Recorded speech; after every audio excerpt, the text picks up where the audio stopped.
আপনি কি জানেন মুসলিম বীর সুলতান সালাউদ্দিন আইয়ুবী কেন আজও সারা বিশ্বে শ্রদ্ধার পাত্র? যুদ্ধের ময়দানেও তার দয়া ছিল অতুলনীয়।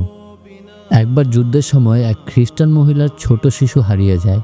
কাঁদতে কাঁদতে সেই মা সরাসরি সুলতান সালাউদ্দিনের তাঁবুর সামনে গিয়ে পৌঁছান এবং নিজের সন্তানের জন্য সাহায্য চান। সুলতান তখন যুদ্ধের কৌশলে ব্যস্ত ছিলেন। তিনি মহিলার কান্না দেখে তার মন গলে গেল। তিনি তৎক্ষণাৎ নিজের সৈন্যদের নির্দেশ দিলেন শিশুটিকে খুঁজে বের করার জন্য। কিছুক্ষণ পর যখন শিশুটিকে খুঁজে পাওয়া গেল, সুলতান নিজ হাতে তাকে মায়ের কোলে ফিরিয়ে দিলেন। শুধু তাই নয়, মহিলাটিকে নিরাপদ স্থানে পৌঁছে দেওয়ার জন্য তিনি নিজের ঘোড়া এবং দেহরক্ষী পাঠিয়েছিলেন। শত্রুরাও তার এই মহানুভবতা দেখে অবাক হয়ে যেত।